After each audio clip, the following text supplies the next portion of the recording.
Good morning. Century place సమర్పిస్తున్న business breakfast షోకి స్వాగతం. ఏషియన్ మార్కెట్స్లో కొద్దిగా నెగిటివ్ ట్రేడింగ్ ట్రెండ్ కనిపిస్తుంది ఈ morning.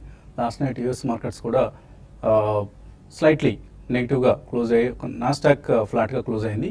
But Dow Jones and S&P 500 రెండు కూడా స్వల్ప నష్టాలతో ముగిశాయి. Strong employment data, private sector employment data యూఎస్లో వెలువట్టం చూసాం.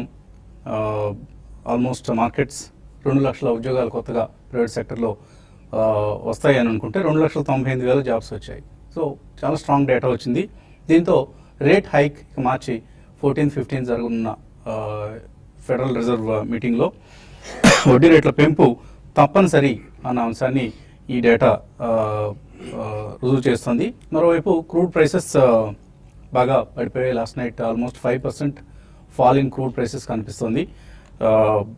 నైమెక్స్ క్రూడ్ $50.6 దగ్గర ప్రస్తుతం కనిపిస్తుంది, ఆల్మోస్ట్ 5% నష్టంతో. సో SGX నిఫ్టీ కూడా ఒక నెగిటివ్ ఓపెనింగ్ ఇండికేట్ చేస్తుంది.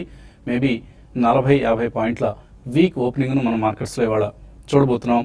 And biggest political event since 2014 elections ఇవాళ మనకు 2019 ఎన్నికలకు సెమీఫైనల్ లాంటి ఉత్తరప్రదేశ్ అసెంబ్లీ ఎన్నికల ఫలితాలు వెలువడబోతున్నాయి. సో బ్యాటిల్ గ్రౌండ్ యూపీ ఈ సాయంత్రానికే ఎగ్జిట్ పోల్స్ ఫలితాలు రాబోతున్నాయి. ఆల్మోస్ట్ ప్రస్తుతానికి ఉన్న ట్రెండ్ బట్టి చూస్తే బీజేపీ అధికారంలోకి వచ్చే అవకాశాలు కనిపిస్తున్నాయి ఉత్తరప్రదేశ్లో. అనుకోని విధంగా ఏదైనా జరిగి ఎస్పీ అండ్ కాంగ్రెస్ కూటమి కనుక ఒకవేళ అనుకోని విధంగా ఏదైనా సర్ప్రైజ్ ఇస్తే తప్ప, అదర్వైజ్ ప్రస్తుతానికి ఉన్న సరళిని బట్టి చూస్తే ఎనీవేర్ బిట్వీన్ 194 to 254 ఈ మధ్యలో ఏదో ఒక అంకె యూపీలో బీజేపీ కూటమికి లభించే అవకాశాలు కనిపిస్తున్నాయి. సో ఈ సాయంత్రానికి ఈ అంశం మనకు స్పష్టం కాబోతోంది. ఒకవేళ బీజేపీ కనుక ఏదైనా 220-230 మధ్యలో ఏదైనా సీట్లు వస్తున్నాయని కనుక ఎగ్జిట్ పోల్స్లో వస్తే మార్కెట్స్ దాన్ని చాలా పాజిటివ్గా తీసుకుంటాయి. So second half of today's trading ఇవాళ కీలకం కాబోతోంది. ఎన్నికల ఫలితాలు ఎలా ఉన్నప్పటికీ కూడా లాంగ్ టర్మ్ ట్రెండ్ యథాతథంగానే ఉంది. బై అండ్ డిప్స్ ఇప్పటికి కూడా మనం పదే అనుకుంటున్నదే బై అండ్ డిప్స్ అనే పద్ధతిని. బట్ ఒకవేళ ఎగ్జిట్ పోల్స్లో బీజేపీకి స్పష్టమైన మెజారిటీ వస్తుందని తేలితే మాత్రం ఇవాళ సెకండ్ హాఫ్లో ఒక ర్యాలీ ఉంటుంది. అలాగే రేపు కూడా ఒక గ్యాప్ అప్ ఓపెనింగ్ ఉండే అవకాశం ఉంది. మేబీ రేపటి గ్యాప్ అప్ ఓపెనింగ్ మళ్ళీ సెల్లింగ్ వచ్చినా మనం ఆశ్చర్యపోనవసరం లేదు. బట్ ప్రస్తుతానికి కనిపిస్తున్న ట్రెండ్ అయితే ఇది. అండ్ మరోవైపు FIIs బయింగ్ కొనసాగుతుంది. నిన్న కూడా 889 crores కోటక్ డీల్ మినహాయిస్తే net buying from FIIs 889 crores కనిపిస్తుంది. డొమెస్టిక్ ఇన్స్టిట్యూషన్ ఇన్వెస్టర్స్ మాత్రం సెల్లింగ్ చేస్తూనే ఉన్నారు. ఓవరాల్గా ఇప్పటిదాకా మార్చిలో చూస్తే FIIs 4,120 crores వర్త్ స్టాక్స్ని వాళ్ళు కొన్నారు. అండ్ DIIs మాత్రం 3,850 crores వర్త్ స్టాక్స్ని వాళ్ళు సెల్ చేశారు. సో DIIs నుంచి ప్రాఫిట్ బుకింగ్, FIIs నుంచి ఫ్రెష్ బయింగ్ చూసిన మంత్ ఇది మార్చి నెల. ఇక స్టాక్ స్పెసిఫిక్ యాక్షన్ ఎలాగో కొనసాగబోతోంది.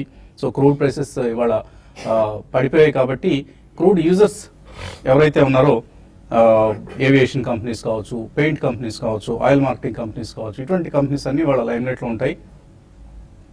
అలాగే టైర్ కంపెనీస్, వీళ్ళందరూ కూడా crude as a product users కాబట్టి. సో ఏవియేషన్ సెక్టర్కి క్రూడ్ ప్రైసెస్ పడిపోవడంతో పాటు మరొక మంచి వార్త కూడా వాళ్లకు రావడం చూస్తున్నాం. Delhi government, state government aviation fuel ATF మీద ట్యాక్స్ను ప్రస్తుతం ఉన్న 25% నుంచి 1% తగ్గించింది. అలాగే రాజస్థాన్ గవర్నమెంట్ కూడా తగ్గించింది అన్న వార్తలు వస్తున్నాయి. సో ఇవన్నీ కూడా ఏవియేషన్ స్టాక్స్కి రాబోయే రోజుల్లో ట్రేడింగ్ చాలా యాక్టివ్గా ఉండే అవకాశాలు. ఇప్పటికే ఆల్రెడీ చాలా స్టాక్స్ పెరిగాయి, 52 వీక్ హైస్ దగ్గర ఉన్నాయి. ఇంకా పెరిగే అవకాశాలు కనిపిస్తున్నాయి ఏవియేషన్ స్టాక్స్. అలాగే paint and oil marketing companies, maybe CEAT లాంటి టైర్ కంపెనీస్. అండ్ మరొక ప్రధానమైన వార్త కూడా మనకు వస్తుంది. ఏప్రిల్ నెలలో NREGS స్కీమ్ కింద ప్రభుత్వం వచ్చే ఏడాది ఖర్చు పెట్టాలనుకుంటున్న మొత్తంలో 50% మొత్తాన్ని ఏప్రిల్లో విడుదల చేయాలనుకుంటున్నట్లుగా. సో ఇదే జరిగితే maybe rural consumption, rural demand మరింత పెరిగే అవకాశం ఉంది. కాబట్టి రూరల్ కన్జంప్షన్ రిలేటెడ్ స్టాక్స్లో కూడా ఇవాళ యాక్షన్ ఎక్కువగా ఉండే అవకాశం ఉంది. ఇవి మనకు ప్రస్తుతానికి కనిపిస్తున్న ట్రెండ్స్. ఇక ఎనలిస్ట్ ఏమంటున్నారు అడిగి తెలుసుకుందాం. సో ఈ సాయంత్రానికే ఎగ్జిట్ పోల్ రిజల్ట్స్ రాబోతున్నాయి. అండ్ ప్రస్తుతానికి అయితే ట్రెండ్ వీక్గా ఉంది, లాస్ట్ 2 డేస్గా వీక్గా ఉంది. వాళ్ళ ఓపెనింగ్ కూడా వీక్గా ఉండే అవకాశం ఉంది. ఏం చేయాలి ఇన్వెస్టర్స్? ఎగ్జిట్ పోల్స్ ముందు పొజిషన్స్ తీసుకోవాలా లేదా ఎగ్జిట్ పోల్స్ వరకు వెయిట్ చేయమంటారా? అంటే ఇంతకాలం వెయిట్ చేశారు కాబట్టి ప్రాబ్లీ అనదర్ 1 డే అండి మనకి మండే కల్లా కంప్లీట్ క్లారిటీ వచ్చేస్తుంది.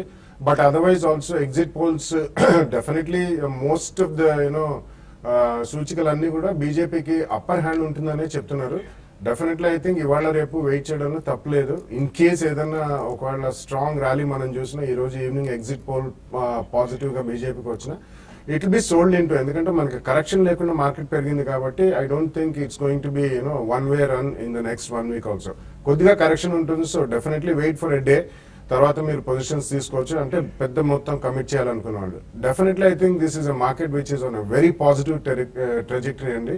కాబట్టి మనకి చిన్న చిన్న కరెక్షన్స్ ఎప్పుడైనా వస్తే మాత్రం తప్పకుండా మనం స్టాక్స్ కొనాలని గతంలో చెప్పాం. Same stand we still maintain కాబట్టి I think we can definitely buy అండి. ఇన్ కేస్ ఏదైనా ఇవాళ కొద్దిగా కరెక్షన్ గట్టిగా జరిగితే డెఫినెట్లీ ఇవాళ కూడా కొనమనే చెప్తాను, ఇవాళ రేపు కూడా కొనమని చెప్తాను. ఎందుకంటే ఒక్క ప్రైస్ పాయింట్ లో మనం ఎప్పుడు 2 or 3 ప్రైస్ పాయింట్ లో కొనడం ఉత్తమం, మంచిది, మనకి మంచి యావరేజ్ రేట్ దొరుకుతుందని చెప్పి అనుకుంటున్నాం. కాబట్టి you start buying even from today also if there is big correction in the second half of the day. So ట్రేడర్స్కి ఎటువంటి అడ్వైజ్ ఇస్తున్నారు? అంటే ట్రేడింగ్ పరంగా మార్కెట్స్ ఈరోజు కొంత వోలటాలిటీ అనేది ఉంటుంది. తర్వాత మార్కెట్స్లో స్టాక్ స్పెసిఫిక్ కూడా కొంత ఉంటుంది. మార్కెట్స్ వీక్ ఉన్నా కూడా కొన్ని స్టాక్స్ పెరగడానికి అవకాశం ఉన్నాయి. ఇంతకుముందు వసంత్ గారు చెప్పినట్టుగా కొన్ని పెయింట్ స్టాక్స్ ఒకటి ఈరోజు పెరగచ్చు. అదేవిధంగా ఆయిల్ మార్కెటింగ్ కంపెనీస్ కూడా పెరిగే అవకాశం ఉంది. ఎందుకంటే చాలా రోజుల తర్వాత క్రూడ్ ఒకసారి డ్రాస్టిక్ ఫాల్ లాస్ట్ నైట్ చూసాము, అది పాజిటివ్ అంశం. అయితే మార్కెట్స్ ఓవరాల్ మార్కెట్ కానీ చూసుకుంటే నిఫ్టీకి ఇక్కడి నుంచి ఈవెన్ బీజేపీ గెలిచినా కూడా పెద్దగా 8-9 కూడా లెవెల్ బ్రేక్అవుట్ వస్తుందా అనేది కూడా కొంచెం ఆలోచించాల్సి. ఎందుకంటే మార్కెట్స్ కంటిన్యూగా పెరిగాయి. ఇక్కడ కొంచెం డిస్ట్రిబ్యూషన్ ప్యాటర్న్ తర్వాత ఓవర్ బాట్ జోన్లో ఉంది అనుకోవచ్చు మార్కెట్స్. కాబట్టి 8980 పైన సక్సెస్ఫుల్ గా నిఫ్టీ ట్రేడ్ అయితేనే నెక్స్ట్ అప్ ట్రెండ్ ఉంటుంది. అప్పటి వరకు ఒక రేంజ్ లో ఉంటుంది. అట్లానే మార్కెట్స్ ఇక్కడ నుంచి సెల్ ఆఫ్స్ కూడా ఉండవు. ఎందుకంటే డొమెస్టిక్ ఒక మ్యూచువల్ ఎఫ్ఐస్ నుంచి సెల్లింగ్ వచ్చినా కూడా డొమెస్టిక్ ఫండ్స్ దగ్గర మంచి లిక్విడిటీ ఉంది కాబట్టి అది ఆదుకుంటుంది. కానీ ప్రస్తుతం అయితే మాత్రం బై అండ్ డిప్స్ అని చెప్తాను. బట్ ఈ రోజు మాత్రం సెల్ అండ్ ర్యాలీస్ అయితే బ్యాంకింగ్ స్టాక్స్ లో హయ్యర్ లెవెల్స్ లో సెల్ చేయమంటాను. ఈ రోజు వీక్లీ బేసిస్ లో క్లోజింగ్ ఉంది కాబట్టి banking stocks last few days గా కొంత అవుట్ పర్ఫార్మ్ చేసి అయితే ఈ రోజు అందులో ప్రాఫిట్ బుకింగ్ రావచ్చు. అదేవిధంగా మెటల్స్ లాస్ట్ ఫ్యూ డేస్ గా బాగా వీక్ అయినాయి. ఈవెన్ కరెంట్ లెవెల్స్ లో కూడా మెటల్ కి చెందిన స్టాక్స్ కొంత వీక్నెస్ అనేది రావచ్చు. కేన్ ఇండియా ఒకటి కూడా 280 బిలో కంటిన్యూగా ట్రేడ్ అయితే పొజిషనల్ ట్రేడర్స్ 266 ఆ లెవెల్స్ కి రానున్న రోజుల్లో రావచ్చు. తర్వాత హిందుస్థాన్ పెట్రోలియం బై చేయమంటాను ఈ రోజు ఇంట్రాడే కోసము. అదేవిధంగా 1020 పైన ఉంటే ఏషియన్ పెయింట్స్ ఒకటి బై చేసుకోవచ్చు. దీన్ని పొజిషనల్ ట్రేడర్స్ కూడా బై చేయమని చెప్తాను. 1060 వరకు రానున్న రోజుల్లో పెరిగే అవకాశం ఉంది. అయితే ఈరోజు కొన్ని negatives pharma counters doctor Reddy's కొంత ఈరోజు వీక్నెస్ రావచ్చు. ఏదైనా కూడా మార్కెట్స్ మాత్రం స్టాక్ స్పెసిఫిక్ ఉంటుంది. క్లోజింగ్ కూడా కొంచెం వీక్ గానే క్లోజ్ అయ్యే అవకాశం ఉంది. మరి ముఖ్యంగా గ్లోబల్ మార్కెట్స్ అంత స్ట్రాంగ్ లేవు కాబట్టి ప్రస్తుతానికైతే లాంగ్ పొజిషన్స్ ఉన్న వాళ్ళు స్లోగా మార్కెట్స్ పెరుగుతున్నప్పుడు ర్యాలీస్ లో ఆ కౌంటర్స్ లో ఎగ్జిట్ కమని చెప్తాను. కొన్ని stock specific sector specific action ఉండే అవకాశం ఉంది. సో ఐపీఓ మార్కెట్ కడకడలాడుతోంది. నిన్నటితో క్లోజ్ అయిన music broadcast issue almost 40 times subscribe అయింది. And DMart issue, avenue super marts పేరుతో వచ్చిన డిమార్ట్ ఇష్యూ కూడా ఆల్రెడీ నిన్ననే 1.4 times సబ్స్క్రైబ్ అయింది. సో మేబీ మరొక రికార్డ్ సబ్స్క్రిప్షన్ డిమార్ట్ ఇష్యూకి లభించే అవకాశం కనిపిస్తుంది. ఎందుకంటే గ్రే మార్కెట్లో చాలా చాలా చాలా యాక్టివ్గా ఉన్న స్టాక్ ఇది డిమార్ట్. సో డిమార్ట్ షేర్లకు ఎక్కువ చాలా ఈ మధ్య మనం ఎన్నడూ చూడనటువంటి ఫ్యాన్ ఫాలోయింగ్, ఫ్యాన్ ఫేర్ కనిపిస్తుంది. అండ్ డిమార్ట్ ప్రమోటర్ ఎవరైతే ఉన్నారో రాధాకృష్ణ దమానికి సంబంధించిన పిట్ట కథలు ఇప్పుడు మీడియాలో చాలా ప్రముఖంగా కనిపిస్తున్నాయి. ఆయన గతంలో ఒక 15 సంవత్సరాల క్రితం విఎస్టీ ఈ కంపెనీని టేక్ ఓవర్ చేయడం కోసం ఎటువంటి బిడ్స్ వేశారు, ఆయన ఎట్లాంటి ఇన్వెస్ట్మెంట్స్ చేశారు. So is a very savvy investor, one of the very well known value investors ఆయన రాధాకృష్ణ దామాని. సో అందువల్లనే డిమార్ట్ని ఆయనకున్న అనుభవంతో, విస్తృత అనుభవంతో, ఇన్వెస్ట్మెంట్ రంగంలో ఆయనకున్న విస్తృత అనుభవంతో ఎక్కడ రాంగ్ స్టెప్స్ వేయకుండా కరెక్ట్గా ఏ మోడల్ని ఫాలో అయితే మ్యాక్సిమం మార్జిన్స్ ఉంటాయో రిటైల్ బిజినెస్లో ఆ పద్ధతిలో ఆయన వెళ్తూ డిమార్ట్ని సక్సెస్ఫుల్గా నిర్వహిస్తూ వస్తున్నారు. సో మనం నిన్న కూడా ఇచ్చాం. So apply for DMart issue. Retail investors అందరూ తప్పకుండా వాళ్ళ పోర్ట్ఫోలియోస్లో ఉంచుకోవాల్సిన ఒక stock DMart Avenue Supermart. Callers లైన్లో ఉన్నారు. మొదటి కాలర్ శ్రీధర్ తిరుపతి నుంచి. Hello, good morning sir. Morning అండి, అడగండి శ్రీధర్. నేను 15 days నుంచి చూస్తున్నాను. ఎన్బిసిసిను ఆ తర్వాత అపార్ ఇండస్ట్రీస్ అసలు కరెక్షనే కావడం లేదు. కొరిన తర్వాత డబ్బులు అని పడిపోతుంది. అందుకని ఈ రేట్ లో నన్ను ఎంటర్ కావచ్చా, వెయిట్ చేయమంటారా? అంటే ఆల్రెడీ కొన్నారా మీరు? ఎన్బిసిసి కొన్నాను సార్ 165 లో, ఇంకా యావరేజ్ చేసుకోవాలనుకుంటున్నాను. మ్మ్. అపార్ ఇండస్ట్రీస్ కూడా ఫండమెంటల్ గా మంచిది చూశాను, మ్మ్. అది తగ్గడం లేదు, అందుకని ఈ రేట్లో ఎంటర్ కావచ్చా? ఇంకో మూడో స్టాక్ వచ్చి GRAUER, గ్రావర్ అండ్ వేల్, మ్మ్. అది కూడా చూశాను నెట్ లో, చాలా బాగుంది ఫండమెంటల్ గా. ఓకే. దాని గురించి కూడా చెప్పండి సార్. 1 రూపీ షేర్ అది, Grauer and Weil. Weil, Apar Industries and NBCC. NBCC మీరు అంటే ఫండమెంటల్స్ పరంగా చాలా స్ట్రాంగ్ అండి. పియూసీది రీసెంట్ గా స్ప్లిట్ అయిన తర్వాత కూడా ఈ స్టాక్ లో కంటిన్యూగా అప్ ట్రెండ్ చూస్తున్నాము. అంటే మీరు కొన్నాక పట్టలేదా, లేకపోతే మీరు ఇంకా కరెక్షన్ కోసం వెయిట్ చేస్తున్నారో తెలియదు, బట్ ఇప్పుడు లాస్ట్ కొన్ని రోజులుగా ఇది కరెక్ట్ అవుతూ వస్తుందండి. ఇది 160 ఆ లెవెల్లో ఆగొచ్చు. ఇంకోటి ఇది ఏంటంటే మార్కెట్తో ఈవెన్ హైబీటా స్టాక్ అయినా కూడా, ఇన్ఫ్రా అయినా కూడా మార్కెట్తో పెద్దగా మూవ్స్ ఉండవు. కాబట్టి ఇది ఎవ్రీ డిప్లో కూడా బై అండ్ డిప్స్ అని చెప్తాను. ప్రస్తుతం 160 ఆ లెవెల్ దగ్గర ఆగొచ్చు. ఒకవేళ అది బ్రేక్ అయితే కొంచెం డిప్ రావచ్చు అండి. అయినా కూడా మీరు, ఎందుకంటే ఇది గవర్నమెంట్ కంపెనీ, డెట్ లేదు, ఈ సెక్టార్లో రిజల్ట్ బాగా పోస్ట్ చేస్తుంది, కాబట్టి ప్రతి డిప్లో కూడా బై చేయండి. ఆల్రెడీ బై చేస్తుంటే హోల్డ్ చేయండి, ఇంకా డిప్స్లో కూడా యాడ్ చేసుకోమంటాను. తర్వాత అపార్ ఇండస్ట్రీస్, ఇది కూడా మీరు అన్నట్టుగా మంచి స్టాక్స్ సెలెక్ట్ చేసుకున్నారండి. ఇది కూడా ఏమాత్రం మార్కెట్లో కరెక్షన్ ఉన్నా కూడా దీనికి మార్కెట్తో సంబంధం లేకుండా అవుట్ పర్ఫార్మ్ చేస్తున్న కౌంటర్. అయితే ఏదైనా కూడా ఎంత స్ట్రాంగ్ కౌంటర్ అయినా కూడా, ఎంత ఫండమెంటల్స్ బాగున్నా కూడా మధ్యలో కరెక్షన్స్ వస్తాయండి. కరెక్షన్స్ వస్తే నాకు ఆ కౌంటర్కి హెల్దీ అవుతుంది. కాబట్టి ఇది కొంచెం ఈ లెవెల్లో ఆగొచ్చు. 700, 720 ఆ లెవెల్స్ వచ్చినప్పుడు మీరు ఆల్రెడీ ఇంతకుముందు ఇన్వెస్ట్ చేస్తుంటే ఇంకొంత యాడ్ చేసుకోండి. లాంగ్ టర్మ్కి బాగానే ఉండే అవకాశాలు ఉన్నాయండి. తర్వాత కాలర్ హైదరాబాద్ నుంచి సందీప్. హలో, మార్నింగ్ అండి. మార్నింగ్ అండి, అడగండి సందీప్. శేషం అని చెప్పానండి సార్. నేను డిఎల్ఎఫ్ తీసుకున్నాను 145 లో. మ్మ్. సార్ ఇది నేను మామూలుగా ఇంటర్డే గురించి తీసుకుంటాను, ఏమన్నా దేని గురించి టెక్నికల్ సెషన్ చెప్పగలుగుతారా? ఒకవేళ ఏ రేట్ కి ఎగ్జిట్ కామంటారు? ఇంట్రాడే కోసం తీస్తున్నారు డిఎల్ఎఫ్. కానీ మీరు ఇంట్రాడే అన్నప్పుడు ఇంట్రాడేలను క్లోజ్ చేయాలంటే దాన్ని క్యారీ చేయడం వల్ల ఏంటంటే మీరు లాస్ అనేది నిన్నటి రోజు మీరు స్వల్ప నష్టాల్లో ఉంటే ఈ రోజు అది ఇంకా పెరిగే అవకాశాలు ఎక్కువ ఉంటాయి. కాబట్టి ట్రెండ్ తగ్గట్టుగా మీరు ఫాలో కావాలి. ఒకటి ఇన్వెస్ట్మెంట్ వేరు, ట్రేడింగ్ వేరు అండి. రెండు ఒకే అకౌంట్లో చేయకూడదు. ఏదైనా కూడా మీరు ఇంట్రాడే కోసం తీసుకొని మళ్ళీ క్యారీ చేశారన్నారు కాబట్టి ప్రస్తుతం అయితే మీరు ర్యాలీస్లో ఎగ్జిట్ కమ్మని చెప్తానండి. ఇమీడియట్గా మార్కెట్ కరెక్షన్ వస్తే హైబీటా స్టాక్స్ కరెక్ట్ అవుతుంటాయి. ప్రస్తుతం ఇది 144, 146 ఆ లెవెల్స్లో బాగా రెసిస్టెన్స్ ఫేస్ చేయొచ్చు. కానీ ఈ రోజు గ్యాప్ డౌన్లో ఓపెన్ అయ్యి 140 బిలో ఉంటే 136 లెవెల్స్ కూడా రావచ్చు. ఎందుకంటే ఇది 103, 104 నుంచి పెరిగింది కాబట్టి కొంచెం ఈ లెవెల్ సెల్లింగ్ వస్తుంది. మీరు కొన్ని రోజులు ఆగలిగితే మీరు, ఎందుకంటే బుల్ మార్కెట్ కాబట్టి వీక్ ఉన్నా కూడా మళ్ళీ మార్కెట్స్ కొన్ని రోజులు ఆగలిగితే ఈ స్టాక్ పెరగచ్చు. ర్యాలీస్లో అప్పుడు మీరు ర్యాలీస్లో ఎగ్జిట్ కండి. మరి నీ కాల్స్ అలాగే మెయిల్స్ తీసుకునే ముందు కాసేపు విరామం.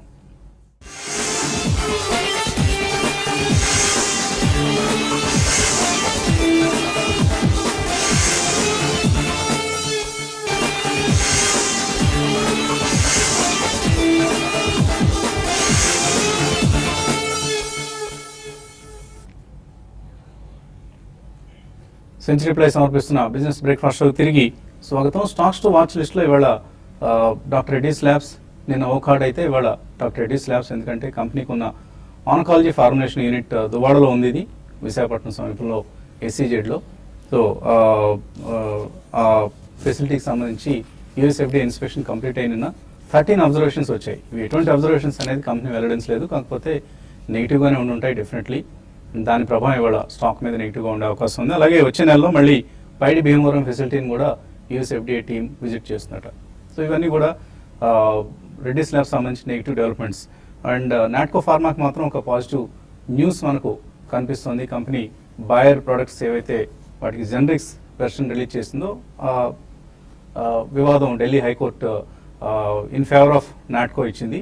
సో నాట్కో స్టాక్ ఇవాళ పాజిటివ్గా నిన్నే పాజిటివ్గా రియాక్ట్ అయింది, ఇవాళ కూడా పాజిటివ్గా ట్రేడ్ కాబోతోంది.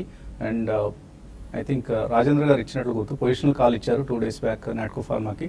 బహుశా ఒక్కోసారి అనిపిస్తుంటుంది టెక్నికల్స్ ఇటువంటి డెవలప్మెంట్స్ని కూడా కన్సిడర్ చేస్తాయేమో నిజంగానే అని ఒక వాదన ఉంది కదా, అటువంటి వాదన ఇప్పుడు నిజం అనిపిస్తుంది. So Natco pharma is one stock in lime light.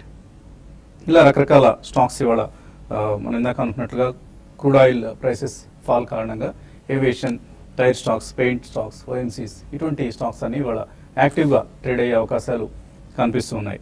Callers లైన్లో ఉన్నారు. తర్వాత కాలర్ మహబూబ్ నగర్ నుంచి ధనుంజయ్. హలో అడగండి ధనంజయ్. సార్ నమస్కారం అండి. నమస్తే. Sir enterprises holding 1 year holding ఇప్పుడు 2650 ఉంది సార్. ఫ్యూచర్ కన్స్యూమరా? Future enterprises sir, future enterprises. Okay. Holding period మనము 6 months కానీ 1 year కానీ హోల్డ్ చేసి పెట్టుకుంటే అందులో పెరిగే సూచనలు ఏమైనా ఉన్నాయా సార్?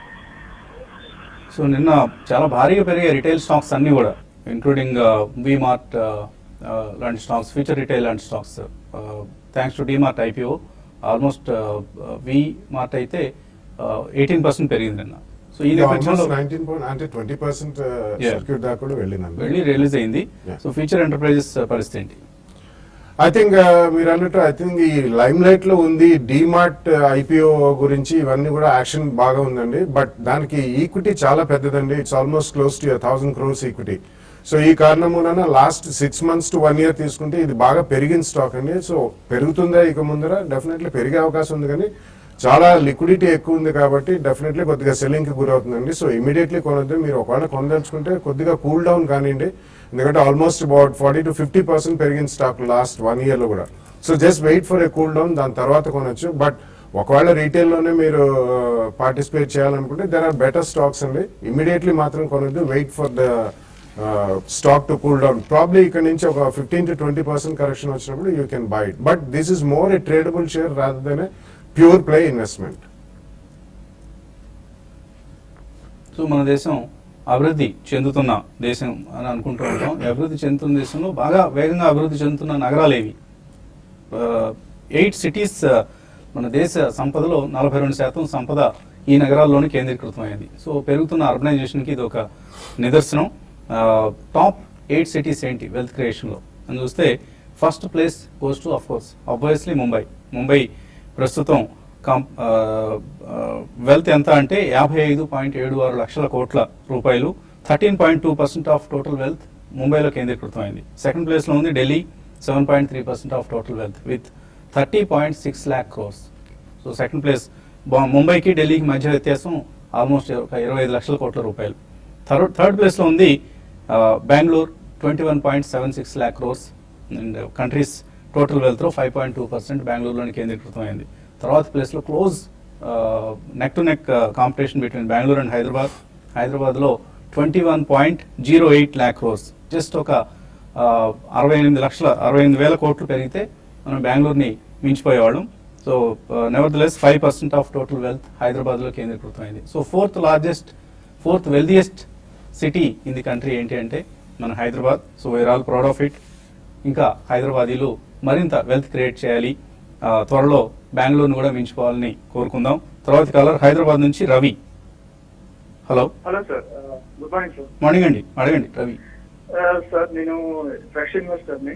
రీసెంట్ గా 1 month బ్యాక్ అకౌంట్ తీసుకున్నాను, డిమాట్ అకౌంట్. సో నేను లాంగ్ టర్మ్ కోసం ఆలోచిస్తున్నాను. Motilal Oswal financial and capital point laboratories, ఇది లాంగ్ టర్మ్ కోసం అనుకుంటున్నాను, చెప్తాను. మోతీలాల్ ఓస్వాల్ షేర్లు అంతే కదా, కంపెనీ ఈక్విటీ షేర్లు కొందాం అనుకుంటున్నారు. Capital point laboratories and Caplin point. Okay, రెండు ఎలా ఉంటాయి? సెలక్షన్ ఎలా ఉంది? సెలక్షన్ బాగానే ఉందండి. Definitely I think you can go ahead and buy. ఎందుకంటే మోతీలాల్ ఓస్వాల్ ఈక్విటీ పరంగా చాలా చిన్నదండి. బట్ లాస్ట్ 12 to 18 months లో ఆల్మోస్ట్ ఇది కూడా అబౌట్ 100 to 150% పెరిగిన స్టాక్. But Motilal Oswal is a very different business model అండి. Not only they third party distribution, stock broking ఇవన్నీ కాకుండా వాళ్ళకి డిఫరెంట్ వర్టికల్స్ ఉన్నాయి. And they are also investing in ఒక డిఫరెంట్ ఫండ్స్ లాగా చేసి వాళ్ళు వెంచర్ క్యాపిటల్ కూడా పెడుతున్నారు. అది కూడా ఇందులోనే మానిటైజ్ చేస్తున్నారు. కాబట్టి డెఫినెట్లీ మీరు కొనండి. ఎక్కువ రియాక్షన్స్ ఉండవు ఇందులో. ఒకవేళ ఉంటే కూడా 5 to 7% సెకండ్ ప్రైస్ పాయింట్ లో కొనండి. Definitely can go ahead and buy. Caplin Point is again one of the strong players in sterile injectables అండి. బట్ వీళ్ళకి యుఎస్ FDA ప్రాబ్లమ్స్ ఇప్పటిదాకా అయితే లేవు. ఎందుకంటే they are not exporting to America, North America. వాళ్ళు central America ఇటువంటి వాటిలో చాలా స్ట్రాంగ్ ఉన్నారు. బట్ నార్త్ అమెరికాలో కూడా వీళ్ళు they are trying to enter into north America. Approvals గురించి పైలట్ బ్యాచెస్ పంపించడం కూడా జరిగింది. సో రెండు కూడా మంచి సెలక్షనే. But with a small correction buy it in 2 price points. Caplin point కొద్దిగా లిక్విడిటీ పెరిగింది, ఎందుకంటే అది స్టాక్ స్ప్లిట్ అయింది కాబట్టి. కొంచెం ఫార్మస్యూటికల్ కంపెనీ కాబట్టి ఆ రెగ్యులేటరీ జాగ్రత్తలు తీసుకుని definitely you can by in 2 price points. సిద్ధం భానుమూర్తి మీరు పంపించారు. న్యూయార్క్ స్టాక్ ఎక్స్చేంజ్ 200 సంవత్సరాలు కంప్లీట్ చేస్తున్నట్ట. మార్చ్ 8, 1817లో ఈ ఎక్స్చేంజ్ని బైలాస్ వర్ ఫార్మ్డ్ అట. సో ఇప్పుడు 200 సంవత్సరాలు పూర్తి చేసిన సందర్భంగా చీర్స్ అంటున్నారు. మేము కూడా చీర్స్ చెబుతున్నామండి మీ తరఫున అండ్ మా ఛానల్ తరఫున కూడా. సంతోషి కటకం అడుగుతున్నారు, హెచ్డిఎఫ్సిలో మంచి మ్యూచువల్ ఫండ్ ఏది, 2 లక్షల రూపాయలు ఇన్వెస్ట్ చేద్దాం అనుకుంటున్నాం. అంటే మీకు ఒక ఇన్స్టిట్యూషన్ పట్ల నమ్మకం విశ్వాసం ఉండడం మంచిదే, కానీ హెచ్డిఎఫ్సిలోనే ఇన్వెస్ట్ చేయాలన్న నియమమే లేదు కదండి. సో మంచి బాగా పెర్ఫామ్ చేస్తున్న మ్యూచువల్ ఫండ్స్లో ఇన్వెస్ట్ చేసేందుకు ప్రయత్నం చేయండి. హెచ్డిఎఫ్సిలో HDFC equity, HDFC mid cap ఈ మధ్య బాగా పెర్ఫామ్ చేస్తున్న స్కీమ్స్. బట్ వాటికంటే కూడా ఇంకా better schemes from other fund houses సిద్ధంగా ఉన్నాయి. కాబట్టి వాటిలో ఎందుకు ఇన్వెస్ట్ చేయకూడదు మీరు? ఎందుకు why you should only invest in HDFC? ఆలోచించండి ఒకసారి. తర్వాత గ్రే మార్కెట్ అంటే ఏంటి రంజిత్ అడుగుతున్నారు. గ్రే మార్కెట్ అంటే అన్అఫిషియల్ డీల్స్ అన్ని జరుగుతాయండి. They are not recorded through a stock exchange.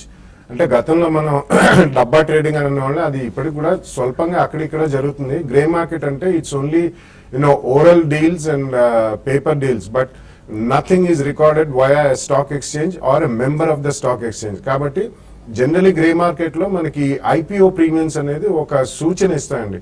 So I think it's the only indicator. Other than that there is nothing much about grey market. But మీకు అంతగా grey market లో మనం చెప్తూనే ఉంటాం. అంటే ప్రీమియం ఏంటంటే మనకి సూచన ఒకటి ఇస్తుంది, ఆ పర్టికులర్ ఇష్యూలో ఇంట్రెస్ట్ ఎక్కువ ఉందని. సో గ్రే మార్కెట్ లో రకరకాల డీల్స్ అవుతుంది. ఓన్లీ స్టాక్ మార్కెట్ కాదండి, చాలా అన్అఫిషియల్ బెట్టింగ్ కూడా జరుగుతుంటుంది. So that is what grey market is all about. So ప్రస్తుతం డీమార్ట్ ఐపీఓ మనకు మార్కెట్లో ఉంది. డీమార్ట్కి సంబంధించి గ్రే మార్కెట్లో చాలా యాక్టివిటీ నడుస్తుంది. ఇన్ఫ్యాక్ట్ చాలామంది అకౌంట్స్ని కూడా, డీమ్యాట్ అకౌంట్స్ ఎవరైతే అప్లై చేయని ఇన్వెస్టర్స్ ఉంటారో వాళ్ళు డీమ్యాట్ అకౌంట్స్ని రెంట్కి కూడా తీసుకుంటున్నారు. సో అంత క్రేజ్ ఇప్పుడు డీమార్ట్ ఇష్యూకి సంబంధించి నడుస్తుంది. సో గ్రే మార్కెట్లో ఎక్కువ మంది ఈ రెంటల్ యాక్టివిటీని కూడా నిర్వహిస్తున్నారు.